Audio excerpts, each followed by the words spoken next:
Right. The title of this video is how to be emotionally independent. And before we cover what it means to be emotionally independent, I'll cover what I mean by emotional dependence. So before I continue, I want to make this clear. I'm aware that we are social creatures. We depend on each other. However, we've become dependent in areas where we have autonomy, so much that our dependency has become maladaptive. Like, it doesn't benefit us, it doesn't help us, and it's definitely not necessary to depend on other people, on things where we can depend on ourselves. So for this video, I'm mainly going to focus on relationships and social media. That's the main areas I think most people have given away their power. And yeah, I'll be making a future video on social media, like breaking it down in more depth, in more detail. So if you don't want to miss that, hit that subscribe. So, emotional dependence in relationships. This is when you only feel good if you're in relationships, or in a relationship, or you're with a partner, either with them in proximity wise, or just having a relationship in general, meaning they're your only source of that good feeling or that love in your life, meaning without them you don't have that source of feeling. So for social media, you depend on likes, amount of followers, retweets, all that kind of stuff in order to feel good about yourself. And this is a problem, obviously, because in relationships, you can't always be with your partner, and you can't always be in relationships. Sooner or later, one way or another, the relationship is going to end. So when this does, let's say you're emotionally dependent on your partner, this means usually, let's say they call it a heartbreak, but it's more like withdrawal symptoms. Anyway, so when this happens, this usually reeks. Oh, who gives a shit? This usually inflicts a lot of havoc in your life, in other areas of your life, like your relationships, or sometimes even your job. Like if you have a high demanding job, this is a problem because because you can't perform it as well if you're emotionally unstable. Think Tiger Woods, for example. In social media, it can manifest differently. It's a bit more complicated. So sometimes you don't post due to fear that people won't like or validate what you put out. You might feel anxious, depressed.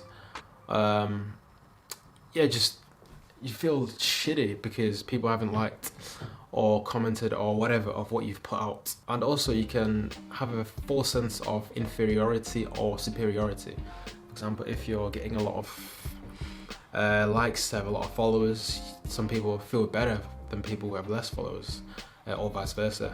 And this is false because your likes, etc., it's not an indicator of who you are. It's just likes. Anyway, yeah, and another thing as well, it compromises, if you're dependent on the validation, it compromises your authenticity. For example, you may start to post or just showcase things that you know will get likes, whether the fact that you believe in what you're saying or putting out is irrelevant. It's just purely for that carrot stick at the end. So yeah, that's how it manifests in social media. Next up, I'll be talking about solutions. The solutions to and how you can actually become emotionally independent. Okay, so solutions. Solutions are, well, for both actually, is finding what you love to do. See, when you find what you love to do, you're full. Like, you can't feel love and be anxious, worried, depressed. The opposite feelings. So when you're in love, you automatically have self-esteem, confidence, all of that, and you don't depend on external validation because you have it from within you. So that's one solution. And for more relationships specifically, the solution, once again, finding what you love. So I'm kind of going to contradict myself here. So what you love to do, or be around, or see, watch, it's just a stimulus for what's already inside of you. You are the love that you seek. You are the love that you seek. So the emotion, the feeling comes from inside you. Anything else, whether it be person, whatever you watch, it just triggers the love inside of you already. So if you have more than one thing that you love, as in it's not just your partner, then you have loads of stimulus to trigger the emotion that's already inside of you.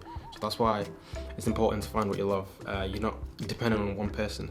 And if it's a thing or something that's completely in your control as well, it can never be taken away from you. Like your partner can leave, for example. If your relationship does end, your love doesn't end as well. You have other things that you love to do.